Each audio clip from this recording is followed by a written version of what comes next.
Sapa Indonesia Malam bersama saya Friska Clarissa. Presiden ke-7 RI memberikan keterangan ke Barreskrim Polri terkait kasus dugaan ijazah palsu. Setelah Jokowi memberikan keterangan, pihak Barreskrim Polri akan melakukan gelar perkara pekan ini. Presiden ke-7 RI Joko Widodo diperiksa di Barreskrim Polri terkait kasus dugaan ijazah palsu. Selain diperiksa sebagai pihak terlapor, Jokowi juga mengambil ijazahnya yang sebelumnya sempat diserahkan ke penyidik Barreskrim.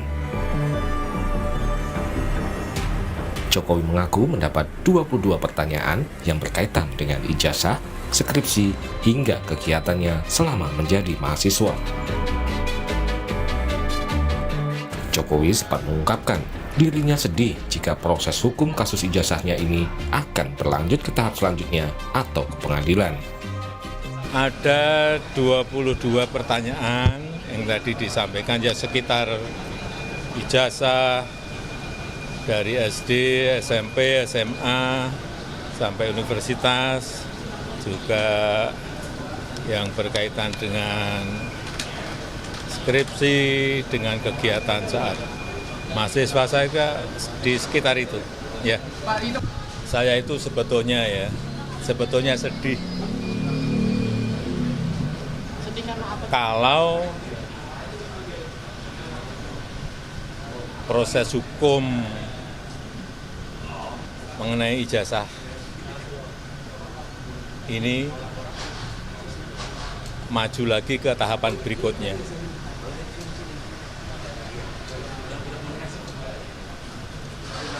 Saya kasihan, tapi ya ini kan sudah keterlaluan, jadi ya kita tunggu proses hukum selanjutnya. Ya.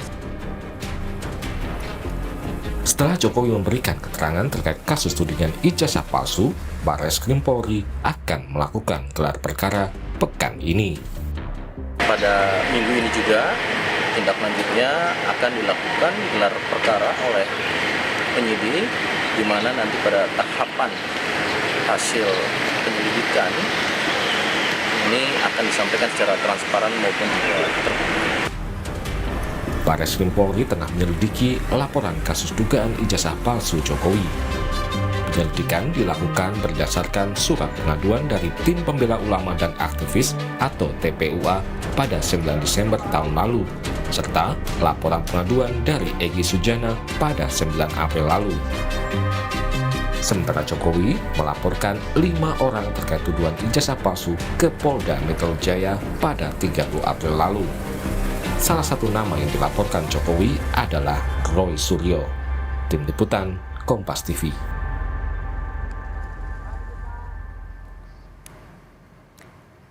Kita ulas proses hukum kasus ijazah Jokowi ini bersama Wakil Ketua Tim Pembela Ulama dan Aktivis Rizal Fadilah dan Wakil Ketua Umum Projo Freddy Damanik. Selamat malam Pak Rizal, Bung Freddy. Selamat malam Mbak, selamat malam. Selamat malam, terima kasih sudah hadir.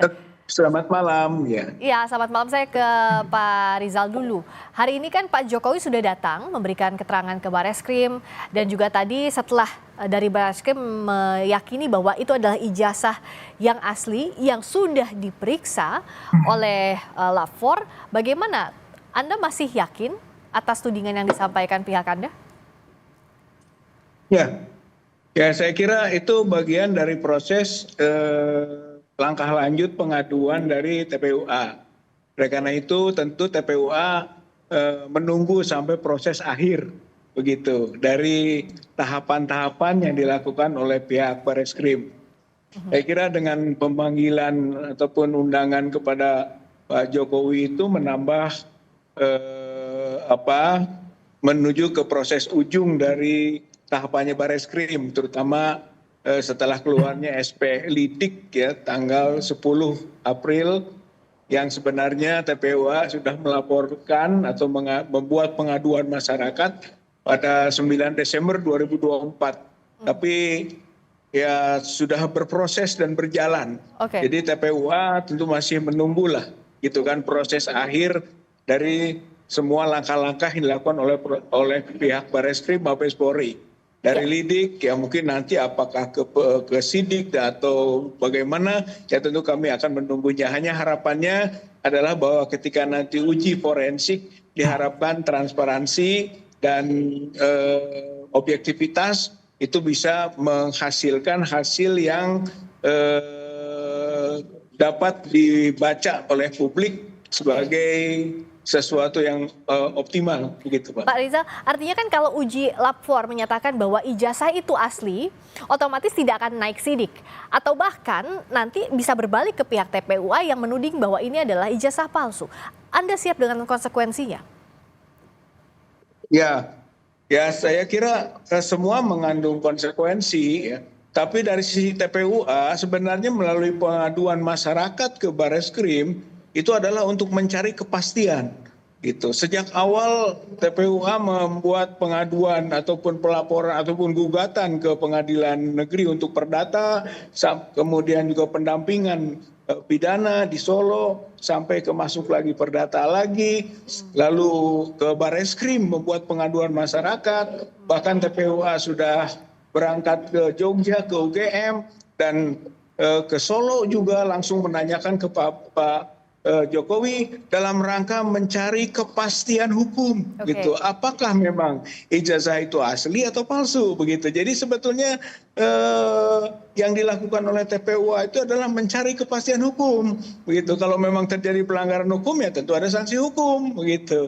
Jadi soal konsekuensi semua berkonsekuensi, akan tetapi bahwa tujuan daripada TPUA melakukan proses sampai pengaduan ke Bareskrim adalah untuk mencari kepastian hukum mengenai status ijazah Pak Jokowi apakah asli atau palsu. Oke, dengan saat ini kan kepastian hukum yang dicari sudah berlangsung dan saat ini masih tahap penyelidikan.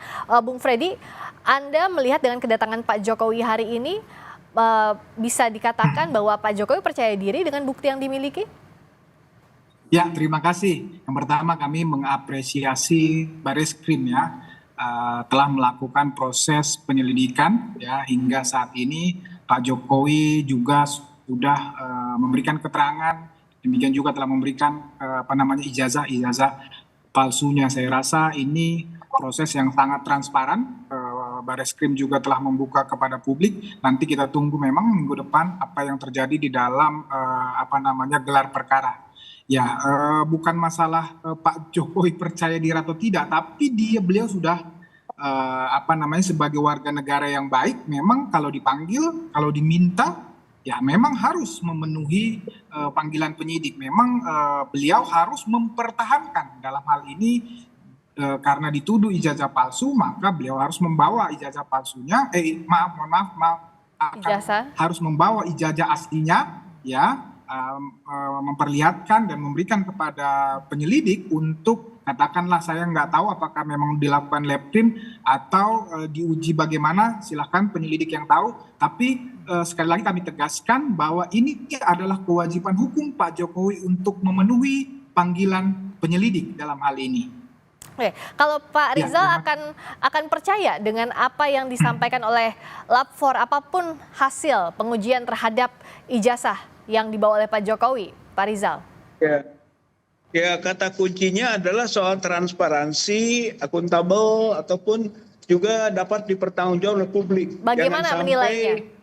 Ya, maksudnya nanti dari bukan hanya menyebut misalnya ini asli atau ini identik, tapi juga harus ada penjelasan kepada publik tentang bagaimana cara melakukan pengujiannya itu. Misalnya soal usia kertas, soal tulisan, soal tinta, ya gitu kan, berapa tinta yang ada dan sebagainya, sehingga masyarakat, oh iya betul pengujiannya ini sangat objektif, transparan. Nah, syukur-syukur sebenarnya kita harapkan bahwa di dalam proses uji forensik itu juga melibatkan ahli-ahli yang dari sumber yang independen. Nah, kalau begitu maka nanti hasil dari kajiannya Bareskrim Mabes Polri itu objektif dan tidak kontroversi. Yang kita khawatirkan adalah justru keputusan itu menimbulkan kontroversi baru. Oleh karena itulah diharapkan pihak Barreskrim bisa mengurai lebih detail tentang proses yang dilakukannya sehingga sampai pada kesimpulannya apakah itu identik tidak identik atau asli tidak asli atau palsu. Saya kira seluruhnya berujung pada alasan rasional yang bisa diuji oleh publik gitu. Saya kira ini sehingga kita dan PTPUA itu bukan mewakili TPUA sendiri, tapi memang mewakili aspirasi publik yang ingin tahu apakah ijazah Pak Jokowi itu asli atau palsu. Oke, Bung Freddy tadi akan percaya tapi dengan syarat harus dibuka bagaimana prosesnya dan sebagainya. Bung Freddy juga melihat harus seperti itu? Ya, gini. Bung Freddy dulu. Barreskrim itu kan mempunyai mekanisme sendiri. Ya, penyelidikan itu di dalam hukum kita juga itu ada mekanisme, ya ada proses-proses tersendiri di mereka itu. Jadi dan kasus katakanlah ijazah palsu, dokumen palsu, akta palsu itu juga bukan sekali Barreskrim melakukan penyelidikan ataupun penyidikan terhadap itu. Jadi sudah ada mekanisme baku. Jadi menurut saya tidak perlu kita menggurui atau mengajari Barreskrim dalam hal ini. Kalaupun teman-teman TPUA mau memberikan masukan, menyarankan, itu sah-sah aja. Tetapi sekali lagi, tolonglah jangan dibangun narasi-narasi ya belum apa-apa. Tapi memang saya lihat memang dari awal memang begitu. Kemarin nantang misalnya nih Roy Suryo dan kawan-kawan, nanti silahkan laporkan. Begitu dilaporkan, saya bilang waktu itu nanti kalian ngomong kriminalisasi. Nah benar dibangun narasi-narasi seperti itu. Sudahlah kita percayakan kepada Barreskrim ya. Tuntut transparansi oke, tapi bukan transparansi ataupun mau seperti apa yang kita inginkan. Karena Polri sudah mempunyai mekanisme terhadap proses yang mereka lakukan. Dan saya percaya, saya yakin Polri akan transparan terhadap proses ini. Demikian juga gelar perkara, saya yakin silahkan mungkin teman-teman TPU akan minta diundang atau bagaimana. Saya rasa itu bisa juga dilakukan. Tapi sekali lagi saya percaya Barreskrim dalam hal ini akan transparansi dalam melakukan proses penyelidikan ini. Oke, kalau dari Pak Rizal, tadi kata Bung Freddy, boleh meminta transparansi tapi juga bukan menggurui pihak dari Barreskrim Polri. Ya, jadi betul. Saya kira transparansi objektivitas itu digambarkan oleh keterbukaan dari pihak Barreskrim sendiri untuk hasilnya ini bisa diuji oleh publik gitu. Jadi tetap saja dia harus merasakan bahwa hal ini bukan final. Masyarakat boleh mengujinya. Saya kira itu sebetulnya kedewasaan dan sikap objektifnya pihak Barreskrim. Karena bukan berarti Barreskrim tidak pernah salah loh gitu. Banyak pada hasil ujinya yang juga bisa menimbulkan kontroversi. Kasus kilometer 50, kasus Wongso, kasus Vina, atau mungkin banyak kasus-kasus lain yang justru menimbulkan kontroversi berikutnya. Kalau tadi supaya untuk kasus ini tidak menimbulkan. Oke, kalau Pak Rizal, maaf saya mau tanya tadi. Tadi kan Pak Rizal bilang bahwa tapi bukan berarti Barreskrim bisa salah. Artinya kan ada peluang kontroversi yang menurut Pak Rizal bisa diuji ulang. Tapi mekanismenya seperti apa? Karena kan kalau kita bicara soal mekanisme pidana, laporan ini yang ditindaklanjuti dan uji lapor yang punya legitimasinya adalah dan punya legalitasnya ada dari pihak Polri. Pak, misalnya mekanismenya misalnya soal uji skripsi. Uji skripsi kan yang dipermasalahkan adalah soal lembar pengesahan. Nah, untuk menguji lembar pengesahan itu, tentu Barreskrim bisa menguraikan tentang apakah betul keraguan publik yang menyangkut misalnya phone face, bahwa itu adanya baru tahun 92. Nah, 85 belum ada gitu kan, soal widow, soal dos. Saya kira itu harus dijawab, dijelaskan gitu. Kemudian soal keraguan soal cap di ijazah misalnya itu kan soal warna merah yang tidak masuk ke jas ataupun ke fotonya Pak Jokowi itu dijelaskan gitu. Kemudian juga umur, date-nya, soal kertas antara lembar pengesahan dengan konten atau isi skripsi itu juga harus jelaskan. Artinya bahwa telah diuji mengenai usia kertas masing-masingnya, Oh, jadi hal termasuk ijazah teknisnya juga harus tersebut, turut gitu kan. diuji Saya kira begitu ya? itu perlu mendapat sebagai bukti bahwa itu siap untuk diuji oleh siapapun, begitulah. Bahwa Barreskrim sangat dipercaya untuk menghasilkan, tapi dengan argumen dan alasan yang bisa diterima juga oleh publik. Gitu. Oke, nah kalau Bung Freddy lihatnya bisa tidak mekanismenya tadi, kalau tidak, kalau ada yang masih diragukan secara parsial diuji? Ya silakan saja seperti saya katakan tadi ya, teman-teman TPUA menyarankan, tapi sekali lagi Polri itu punya mekanisme sendiri, itu hal-hal teknis. Ya, kalaupun memang itu harus dilakukan Polri, pasti mereka lakukan. Tapi saya bilang tadi bahwa ya pembuktian terhadap atau proses pembuktian terhadap ijazah atau akta autentik ini Polri sudah mempunyai mekanisme sendiri. Bahkan untuk ijazah ini kan kasus sederhana ya. Secara undang-undang ya, itu dalam hal ini ijazah S1 UGM itu mempunyai kewenangan sistem pendidikan, undang-undang sistem pendidikan nasional memang UGM mengeluarkan ijazah, jadi sebetulnya sangat sederhana, ditanya saja UGM, ini benar kau keluarkan, apa buktimu mengeluarkan ini? Semua dokumen-dokumen dibuktikan, diperlihatkan kepada Mabes Barreskrim hal ini. Sebenarnya sesederhana itu, tetapi kalau memang penyidik akan melakukan seperti apa yang dikatakan Pak Rizal tadi, it's okay, bagi kami tidak ada masalah di situ, karena memang Pak Jokowi, kami juga yakin betul bahwa memang ijazah itu dikeluarkan UGM, jadi tidak ada masalah dengan yang disampaikan Pak Rizal. Tetapi sekali lagi, itu kewenangan Barreskrim Polri. Tolong teman-teman ini jangan membangun narasi-narasi seolah-olah kalau nanti sudah keluar ya hasilnya malah dibangun lagi narasi-narasi ketidakpercayaan kepada Polri. Kasihan. Jadi ini nggak ada ujungnya. Demikian. Oke, ujungnya mau kemana Pak Rizal? Kalau tadi kata Bung Freddy, kalau nanti sudah ada hasil dari uji lapor, ternyata ijazahnya asli dikatakan, tapi masih tidak percaya juga. Lalu akan lewat mana lagi? Ya, bukan soal percaya tidak percaya, tapi pada alasannya kan, ataupun polanya, atau mekanisme yang tadi disebut Pak, setuju Pak Alex Damanik bahwa itu punya mekanisme. Tapi mekanisme itu harus jelaskan kepada publik sehingga tidak kontroversi lagi. Jadi kontroversi itu bukan soal asli atau ijazah palsu. Kalau disebut asli jadi kontroversi, bukan. Tapi berbasis pada mekanisme yang transparan, mekanisme yang bisa dipertanggungjawabkan kepada publik gitu, bahwa oh iya bener loh gitu, pengujiannya ini sudah komplit gitu kan, sudah multisisi, sudah berbagai aspek teknologi digunakan. Nah itu sampaikan gitu, karena ini agak berbeda dengan pengujian ijazah ataupun sertifikat yang bukan orang yang punya jabatan sebagai orang nomor 1, presiden, mantan presiden. Oleh karena itu harus agak spesial gitu kan,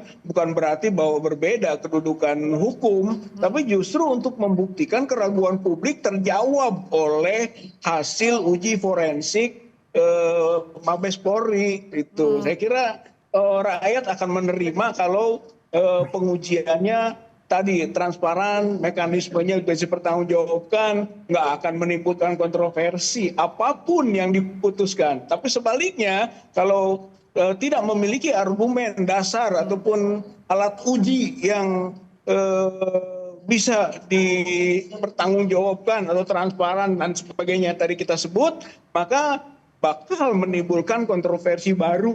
Saya kira Barreskrim itu mencegah itu, apalagi kalau bisa membangun mekanisme keterlibatan gitu kan, pihak-pihak yang ahli ataupun pihak yang independen. Wah, saya kira itu adalah upaya yang dihargai nanti oleh publik, nggak akan menimbulkan kontroversi lagi. Oke, Bung Freddy terakhir, jadi kalau sebenarnya nanti hasil uji lapornya disampaikan secara terbuka dengan metode yang jelas, dijelaskan seterang mungkin kepada publik, harusnya ini nggak jadi masalah, Bung Freddy?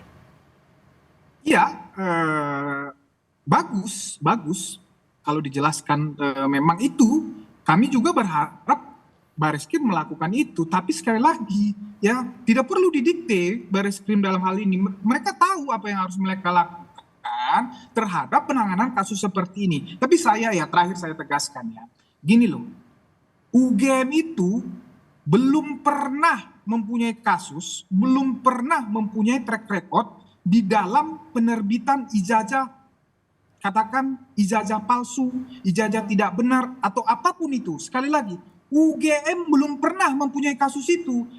So, lantas teman-teman ini, ya Rosyuro dan kawan-kawan, apa alasannya tidak mempercayai UGM bahwa telah mengeluarkan ijazah Pak Jokowi? Kemudian setelah UGM menyampaikan kebenaran itu, keaslian bahwa ijazah Pak Jokowi itu benar asli, kemudian teman-teman ini terus saja ribut. Berarti kan jelas di sini niatnya tidak baik, ya mensreanya jelas, niatnya jahat, gitu loh. Karena sekali lagi, kalau memang mempermasalahkan, permasalahkan UGM. Baru permasalahkan Pak Jokowinya. Nah, dalam hal ini ya UGM sudah bicara, UGM sudah menyatakan asli, tapi tetap saja. Jadi niatnya apa? Oke, baik. Ya, baik. Singkat saja Pak Rizal, apakah betul ada mens rea jahat dari pihak pelapor? Oh, ya. Iya, Pak Rizal. Pak. Iya, singkat saja. Tadi karena apa Pak Bung Freddy menanyakan bahwa apa niatnya sebenarnya? Ya. Apakah betul ada mens rea itikat buruk, mens rea jahat? Apakah tidak cukup klarifikasi dari UGM sehingga harus dibawa panjang ke kasus Iya, itu?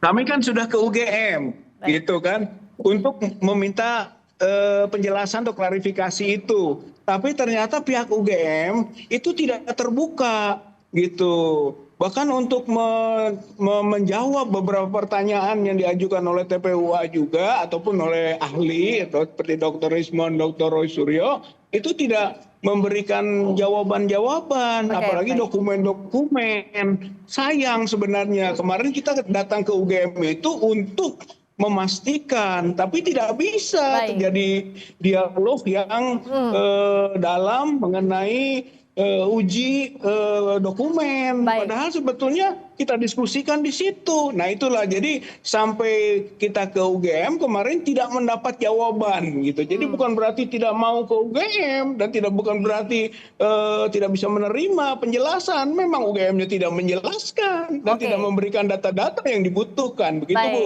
Mbak. Jadi akhirnya sekarang dibawa ke jalur hukum, harus diikuti prosesnya. Saat ini sedang berjalan dan gelar perkara juga akan dilaksanakan pada pekan ini. Terima kasih Pak Rizal Fadilah, Wakil Ketua Tim Pembela Ulama dan Aktivis. Terima kasih Bung Freddy Damanik, terima Wakil kasih Ketua Umum Mbak Rizal. Projo. Selamat malam. Ayo Pak Freddy.